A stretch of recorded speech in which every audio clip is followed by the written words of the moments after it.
जुले सलाम और नमस्कार। अचुइंग इंगस्तम।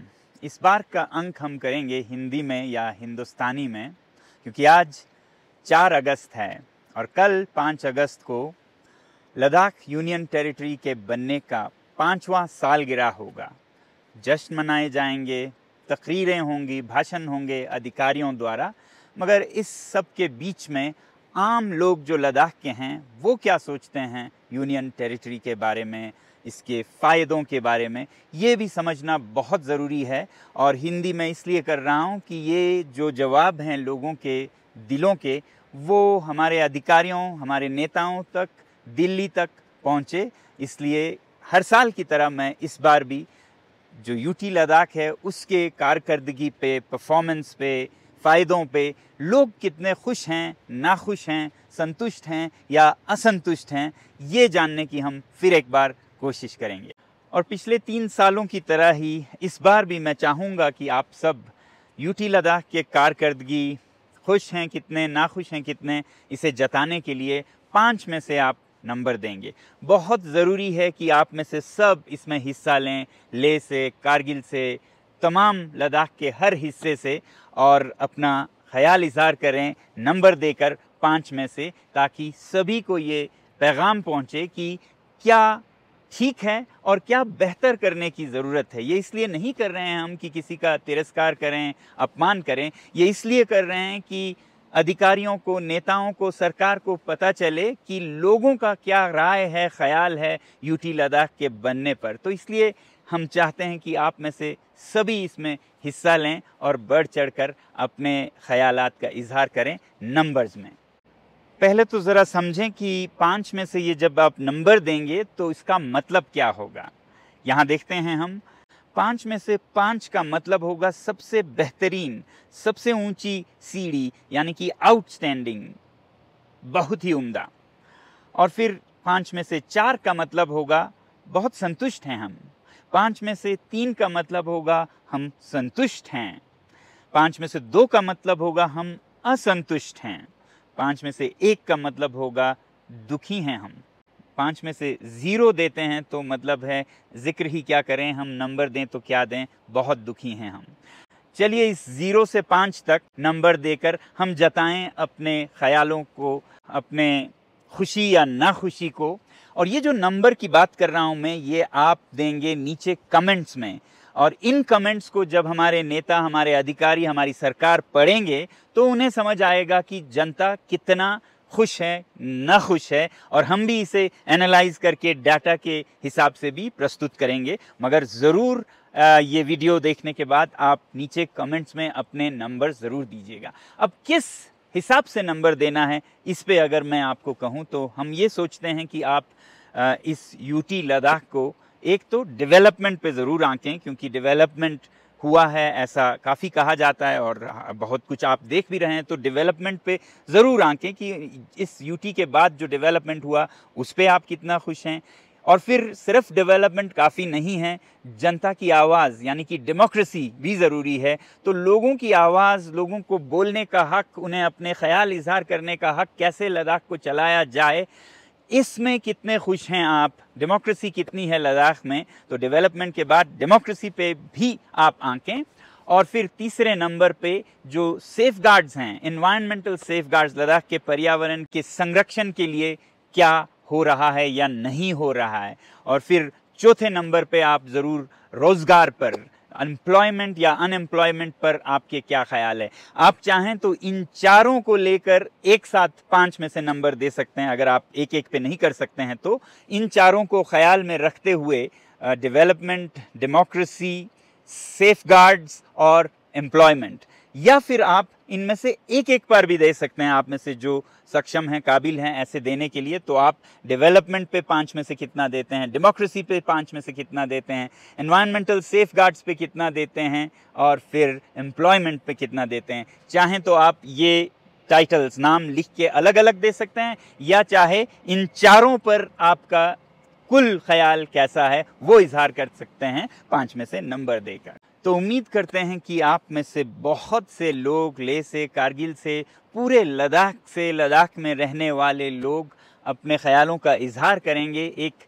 सकारात्मक कंस्ट्रक्टिव फीडबैक देंगे सरकार को, नेताओं को और अधिकारियों को कि लद्दाख के लोग 5 साल के यूटी के बाद कितने खुश हैं, कितने नाखुश हैं, क्या बेहतर किया जा सकता है और क्या अच्छा हो रहा है। तो उम्मीद है आप इसमें बहुत बढ़ चढ़कर हिस्सा लेंगे।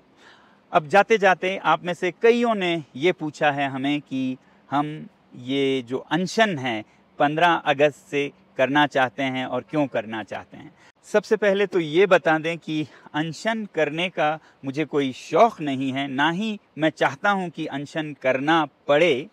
ये मजबूरी में ही किया जाने वाला एक कदम है, ख़ासकर जब सरकार की तरफ से कोई जवाब ना आए। हमारे जो नेता हैं केडीए के, एपेक्स बॉडी के और हमारे मेंबर ऑफ पार्लियामेंट साहब, जिन्होंने सब ने मिल के सरकार को मेमोरेंडम्स पेश किए हैं, लद्दाख के जो 4 बूंदे मुद्दे हैं उन पर बातचीत शुरू हो।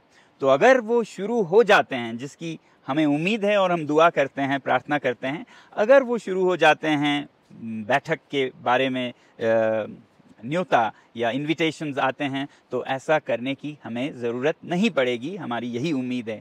मगर अगर कोई ख़बर नहीं ली जाती है लद्दाख के जनता की, लद्दाख के नेताओं की जो मेमोरेंडम भेजे गए हैं, तो मजबूर होकर हमें ऐसा कदम उठाना पड़ सकता है। दरअसल ये घोषणा मैंने 28 तारीख को की थी। क्यों? क्योंकि जब 28 तारीख को मैं दिल्ली जा रहा था, उसी दिन हमारे लद्दाख के कुछ नेता दिल्ली में हमारे केंद्रीय नेताओं से, खासकर अमित शाह जी से मिले और उनके मीटिंग की जो रिपोर्ट आई उसमें पढ़कर हमें हैरानी और दुख हुआ कि कहीं भी लद्दाख के जो मुद्दे हैं, वो चाहे फिर संरक्षण के हो 6वें शेड्यूल के, या फिर स्टेटहुड का यानी कि लोकतंत्र का हो, या फिर बाकी जो लद्दाख के लोगों के 4 बूंदे मुद्दे थे, उनका कोई जिक्र नहीं था, बल्कि ज़िला घोषित करना डिस्ट्रिक्ट्स का या फिर हिल काउंसिल्स को पावर देने की बात तक ही सीमित थे। तो इससे हमें बहुत दुख हुआ कि जो लोगों ने इतने मेहनत करके, दुख उठाकर सरकार तक अपनी आवाज़ पहुंचाने की कोशिश की, उसका कुछ असर हो नहीं रहा है, बल्कि छोटे छोटे चीज़ें देकर सरकार लोगों को खुश करने की या लोगों की सोच क्या है ये पता करने की कोशिश कर रही थी। तो ऐसे में हमने ये सोचा कि जो लोगों के 4 बूंदे मुद्दे चले आ रहे हैं सालों से, उसको और सुदृढ़ करने के लिए फिर लद्दाख के लोगों का जो मजबूरन करना पड़ सकता है, वो अभी वक्त पर ही इजहार किया जाए, बताया जाए। तो इसलिए मैंने ये कहा कि अगर 15 अगस्त तक भी हमारे जो नेताओं ने मेमोरेंडम दिया है उसका कोई जवाब ना आए, तो फिर हमें 15 अगस्त के बाद अनशन करना पड़ेगा। अब हमारी उम्मीद तो यही है कि इस पे बातचीत शुरू होगी, और उससे पहले हमारे जो नेता हैं लद्दाख के, जिन्होंने इन 4 बूंदों को आगे बढ़ाया है, लेह के एपेक्स बॉडी और कारगिल के केडीए और मेंबर ऑफ पार्लियामेंट, इनकी बैठक हो और ये हमें गाइड करें कि किस तरह आगे की रणनीति या खिदमत अमली चलेगी। उस अनुसार हम जो भी ज़रूरत पड़ता है करेंगे, और हमारी उम्मीद है कि लद्दाख के सभी लोग इसमें जुड़कर एक साथ आवाज़ उठाएंगे।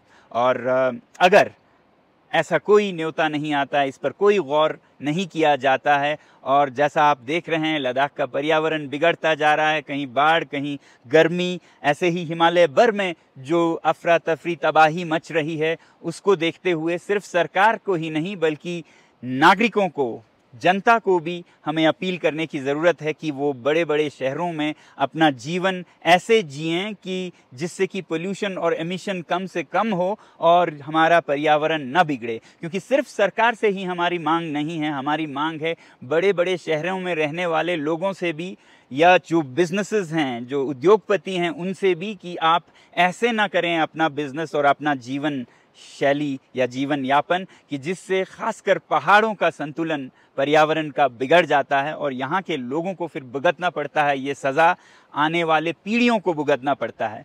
तो इस अनशन में हम अपील करेंगे सरकार से और जनता से भी, नागरिकों से भी, कि वो अपने जीवन को बदलें और बचाएं इस नाजुक पर्यावरण को, खासकर पहाड़ों में। तो हमें उम्मीद है इन सब में आप लोगों का साथ बराबर रहेगा। फ़िलहाल हम अपना इजहार करें कि जो यूटी लद्दाख अब तक 5 साल रहा है, जैसा रहा है उसको सरकार तक, नेताओं तक पहुंचाकर। फिलहाल मैं इतना ही कहूँगा और आप लोगों का उम्मीद करूँगा हिस्सा लेने की बढ़ चढ़कर। शुक्रिया और जूले, जय हिंद।